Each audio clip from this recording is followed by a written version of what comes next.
नमस्कार दोस्तों, आज हम बात करने वाले हैं नेटफ्लिक्स पे रिलीज हुई एक हिंदी वेब सीरीज के बारे में जिसका नाम है टूथ परी व्हेन लव बाइट्स। दोस्तों ये एक वेबपायर पे बनी हुई वेब सीरीज है जहाँ पे इसको देखने के बाद मेरा जो ओपिनियन बनता है उसको मैं अगर आपको बताऊँ तो दोस्तों मुझे ये सीरीज़ एक एवरेज सीरीज़ लगी है।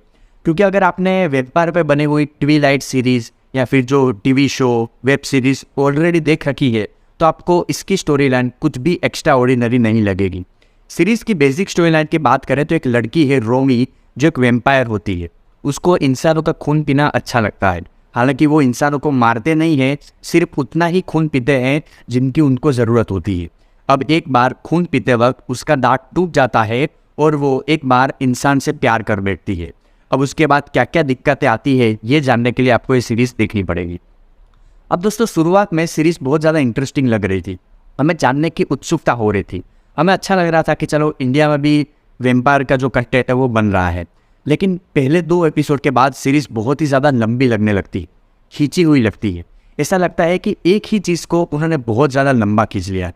कभी कभी तो ऐसा लगता है कि यार जो भी क्लू है या फिर जो भी चीज़ है वो आपके सामने है और ये लोग पहचान नहीं पा रहे हैं। इतनी क्षमता होने के बाद, इतने पावर होने के बाद तो हमें लगता है कि यार फिर इन पावर का क्या फ़ायदा। ऊपर से इस सीरीज़ की जो लीड कैरेक्टर हैं तान्या, उनको हमने TVF की फ्लेम्स वेब सीरीज़ में देखा है और उन्होंने वहाँ पे बढ़िया काम किया था। लेकिन इस सीरीज़ में वो लीड कैरेक्टर के तौर पे मतलब हमें हजम ही नहीं हो पाता, क्योंकि वो एक पावरफुल वेम्पायर है लेकिन उनकी जो पर्सनालिटी है वो उतनी कुछ खास लगती नहीं है। तो जब भी वो विलन के सामने आती है तो हमें देख के उतना कुछ फील नहीं आता। ऊपर से इस सीरीज़ का जो विलन भी है वो भी इतने पावरफुल नहीं लगते हैं। मतलब कि आप मान के चलिए बहुत ही ज़्यादा कॉमेडी विलन है। और एक बच्चा है, पता नहीं क्या नाम है उसका, उसको एक विलन बताया गया है। फिर एक अमिताभ बच्चन जैसा उन्होंने एक रोल प्ले किया है। फिर एक बुढ़ी औरत है, उन्होंने भी एक जादू तोड़ने वाला रोल किया है। तो कुछ खास ऐसे विलन आपको लगते नहीं है जिनको देखते वक्त आपको लगे कि यार ये इनके सामने टिक पाएगी, ऐसा वो लगता नहीं।